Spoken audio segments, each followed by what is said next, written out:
Salut les gars, aujourd'hui on se retrouve pour parler des quarts de finale de l'Euro. Déjà je vais vous dire ce que j'avais dit pour les huitièmes de finale. Donc Suisse-Italie, j'avais dit 2-1, le score de 0. J'ai la bonne équipe mais à un but. Allemagne-Danemark, j'avais dit 3-0. Au final ça s'est passé à 2-0, pareil, un but. Angleterre-Slovaquie, j'avais dit 1-0 pour l'Angleterre. Ça s'est fini à 2-1. En fait, j'avais un but d'avance pour l'Angleterre, mais pas dans le bon truc. Alors, Espagne-Géorgie. J'ai dit 4-2. Au final, ça fait 4-1. Je me suis trompé à un but pour la Géorgie. Pour France-Belgique, je pensais que ça allait se terminer pour la France au tir au but. Et j'ai dit un partout, mais au final, 1-0 pour la France, tant mieux. Portugal-Slovénie, je me suis complètement loupé. J'ai dit 3-0 Portugal. Au final, c'est passé 0-0, 3-0 tir au but. Après ma première erreur en équipe, c'était Roumanie-Pays-Bas. Je chantais pas les Pays-Bas, du coup j'ai dit 2-1 Roumanie, au final 3-0 pour les Pays-Bas.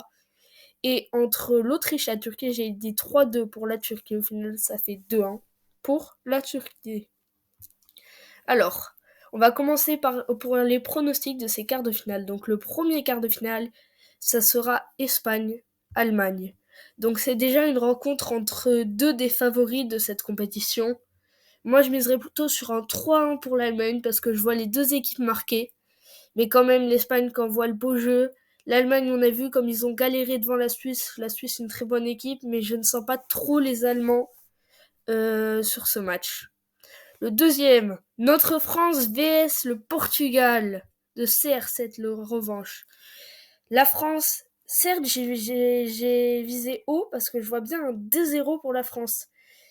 Mais du coup, je vise parce que j'espère qu'on va avoir un retour des attaquants. Si Kolo Muani, Mbappé sont en confiance, on peut viser quelque chose, voir tous les joueurs. Donc moi, je vise peut-être un 2-0 pour la France contre le Portugal. Et pourquoi je dis 0 pour le Portugal? Parce que j'ai regardé tout le match de la Slovénie, d'ailleurs je l'ai commenté, donc n'hésitez pas à aller le voir.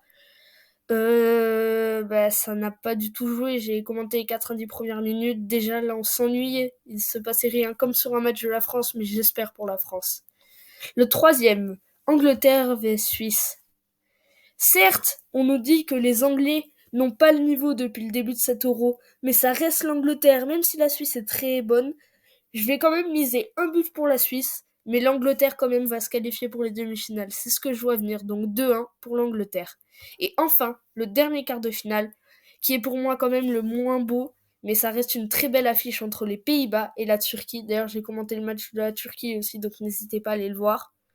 Je mise sur un 3-0 pour les Pays-Bas. Pourquoi? Parce que les Pays-Bas, ça est quand même partie des outsiders de cet Euro, et la Turquie, t'as quelques individualités, même pas trop, et quand même le Pays-Bas, c'est une très très belle équipe. Bon, c'était tout pour cette vidéo. N'hésitez pas à vous abonner avec la cloche pour ne rien louper aux prochaines vidéos, likez pour soutenir la chaîne, et vous pouvez commenter pour me dire vos pronostics et qui va gagner l'Euro. En tout cas, allez la France!